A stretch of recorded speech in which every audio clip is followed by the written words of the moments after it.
Bom dia, pessoal, tudo bem? Então hoje é dia 19 de maio de 2020. Então a gente está fazendo o nosso estudo bíblico, né? Como vocês estão vendo nos vídeos anteriores. E hoje a gente vai estudar o Evangelho segundo São Marcos, do capítulo 9 e o capítulo 10. Então vamos invocar o Espírito Santo e a Santíssima Trindade, né? Em nome do Pai, do Filho e do Espírito Santo. Amém.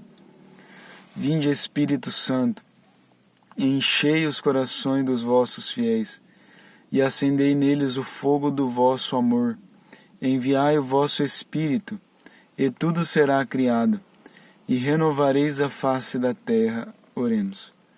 Ó Deus, que instruíste os corações dos vossos fiéis com a luz do Espírito Santo, fazei que apreciemos retamente todas as coisas, segundo o mesmo Espírito, e gozemos sempre da sua consolação. Por Cristo Senhor nosso. Amém. Muito bem, então.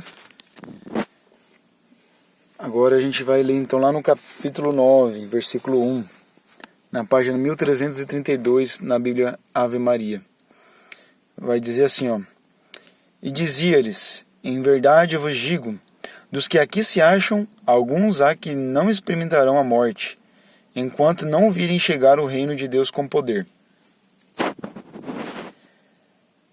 6 dias depois, Jesus tomou consigo Pedro, Tiago e João, e conduziu-os a sós a um alto monte, e transfigurou-se diante deles. Suas vestes tornaram-se resplandecentes, e de uma brancura tal, que nenhum lavadeiro sobre a terra as pôde fazer assim tão brancas. Apareceram-lhes Elias e Moisés, e falavam com Jesus. Pedro tomou a palavra: Mestre, é bom para nós estarmos aqui. Faremos 3 tendas, uma para ti, outra para Moisés e outra para Elias. Com efeito, não sabia o que falava, porque estavam sobremaneira atemorizados. Formou-se então uma nuvem que os encobriu com a sua sombra, e da nuvem veio uma voz: Este é meu filho muito amado, ouvi-o. E olhando eles logo em derredor, já não viram ninguém, senão só Jesus com eles. E desceram do monte. Proibiu-lhe Jesus que contassem a quem quer que fosse o que tinham visto, até que o Filho do Homem houvesse ressurgido dos mortos. E guardaram essa recomendação consigo, perguntando entre si o que significaria ser ressuscitado dentre os mortos. Depois lhe perguntaram: Por que dizem os fariseus e os escribas que primeiro deve voltar Elias? Respondeu-lhes: Elias deve voltar primeiro e restabelecer tudo em ordem. Como então está escrito acerca do Filho do Homem, que deve padecer muito e ser desprezado?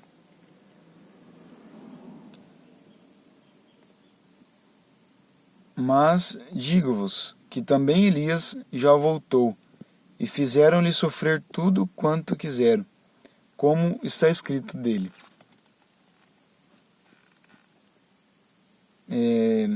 Fica aqui também, não é que Jesus esteja declarando que ele é a favor, que exista a reencarnação. Ele é uma linguagem figurada. Elias veio na pessoa de João Batista, quer dizer, João Batista tinha uma semelhança muito grande com Elias. É uma pessoa de fé, falava rasgado, né? Então por isso que se assemelhava a Elias. Tá, então agora a gente vai no versículo 14.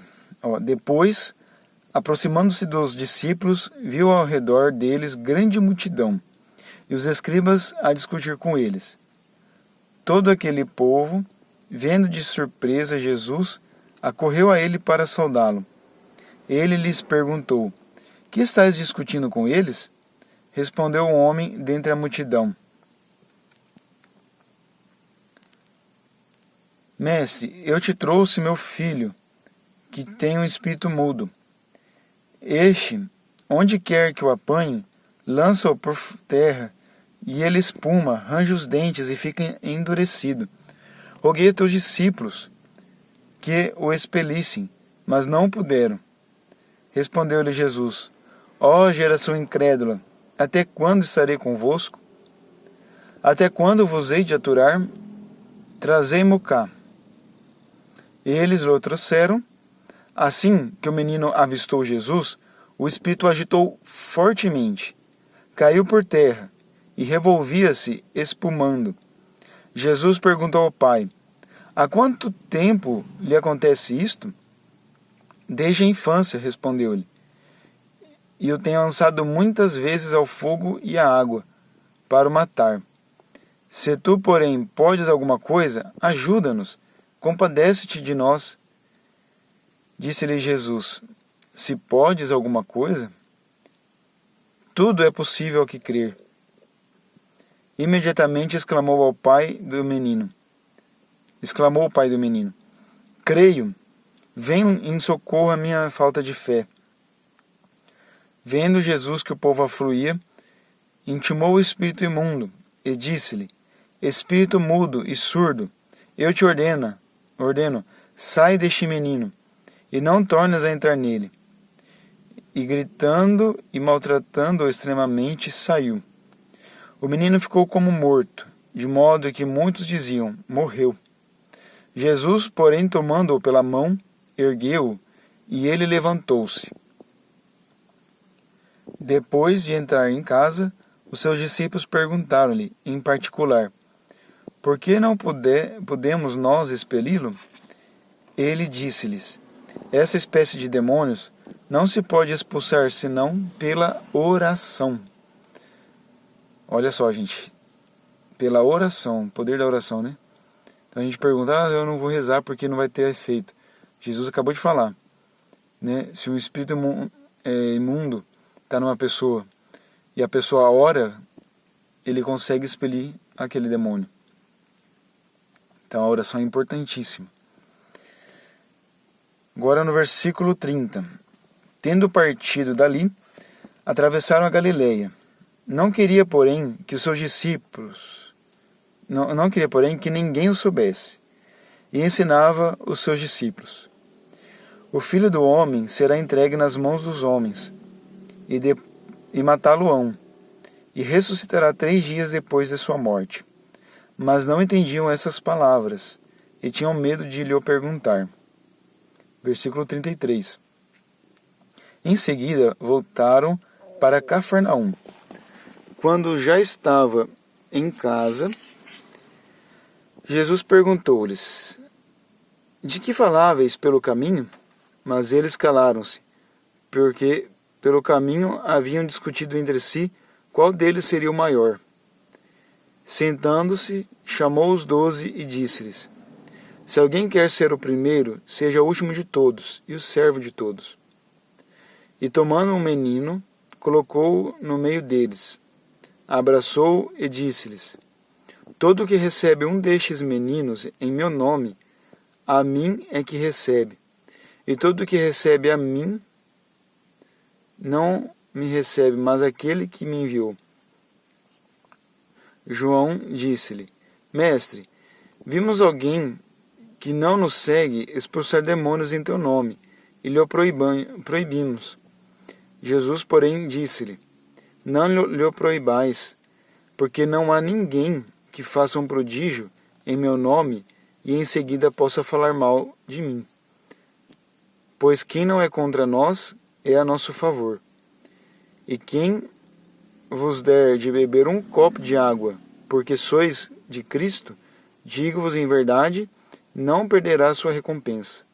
Mas todo o que fizer cair no pecado a um destes pequeninos que crê em mim, melhor lhe fora que uma pedra de moinho lhe fosse posta ao pescoço e o lançasse ao mar. Se a tua mão for para ti ocasião de queda, corta. Melhor te é entrares na vida aleijado do que tendo duas mãos ires para a gena, para o fogo inextinguível, onde o seu verme não morre e o fogo não se apaga. Se o teu pé for para ti ocasião de queda, corta-o fora.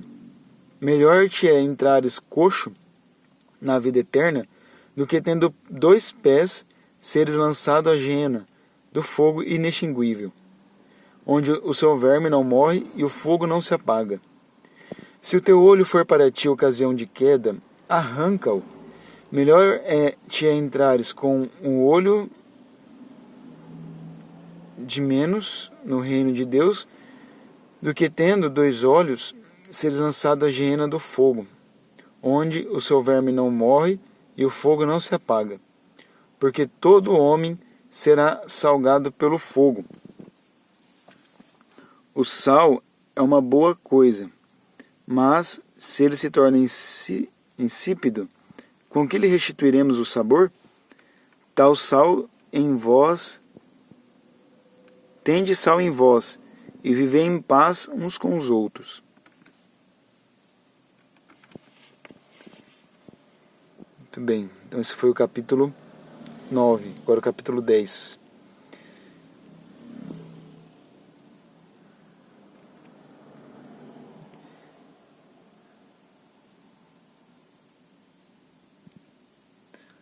Então, capítulo 10. Casamento indissolúvel. Saindo dali, ele foi para a região da Judéia, além do Jordão. As multidões voltaram a segui-lo pelo caminho, e de novo ele pôs-se a ensiná-las, como era seu costume. Chegaram os fariseus e perguntaram-lhe, para o pôr à prova, se era permitido a um homem repudiar sua mulher. Ele respondeu-lhes, que vos ordenou Moisés? Eles responderam, Moisés permitiu escrever carta de divórcio e despedir a mulher. Continuou Jesus, foi devido à dureza do vosso coração que ele vos deu essa lei. Mas no princípio da criação, Deus os fez homem e mulher. Por isso deixará o homem pai e mãe, e se unirá à sua mulher. E os dois não serão senão uma só carne. Assim já não são dois, mas uma só carne. Não separe, pois, o homem o que Deus uniu. Em casa, os discípulos fizeram-lhe perguntas sobre o mesmo assunto. E ele lhes disse, quem repudia sua mulher e se casa com outra, comete adultério contra a primeira. E se a mulher repudia o marido e se casa com outro, comete adultério. Apresentaram-lhe então crianças para que as tocasse. Mas os discípulos repreendiam os que a apresentavam. Vendo, Jesus indignou-se e disse-lhes, deixai vir a mim os pequeninos, e não os impeçais, porque o reino de Deus é daqueles que se lhes assemelham. Em verdade vos digo, todo que não receber o reino de Deus com a mentalidade de uma criança, nele não entrará. Em seguida, ele as abraçou e as abençoou, impondo-lhes as mãos. Versículo 17. Tendo ele saído para se pôr a caminho, veio alguém correndo, e dobrando os joelhos diante dele, suplicou-lhe, bom mestre, que farei para alcançar a vida eterna? Jesus disse-lhe, por que me chamas bom? Só Deus é bom. Conheces os mandamentos, não mates, não cometas adultério, não furtes, não digas falso testemunho, não cometas fraudes, honra pai e mãe. Ele respondeu-lhe, mestre, tudo isto tenho observado desde a minha mocidade. Jesus fixou nele o olhar, amou e disse-lhe, uma só coisa te falta. Vai, vende tudo o que tens e dá aos pobres, e terás um tesouro no céu. Depois vem e segue-me. Ele entristeceu-se com essas palavras, e foi-se todo abatido, porque possuía muitos bens. E olhando Jesus em derredor, disse a seus discípulos, quão dificilmente entrarão no reino de Deus os ricos. Os discípulos ficaram assombrados com suas palavras. Mas Jesus replicou, filhinhos, quão difícil é entrarem no reino de Deus os que põem a sua confiança nas riquezas. É mais fácil passar o camelo pelo fundo de uma agulha que entrar o rico no reino de Deus. Eles ainda mais se admiravam, dizendo a si próprios: quem pode então salvar-se? Olhando Jesus para eles, disse: aos homens isto é impossível, mas não a Deus, pois a Deus tudo é possível. Pedro começou a dizer-lhe: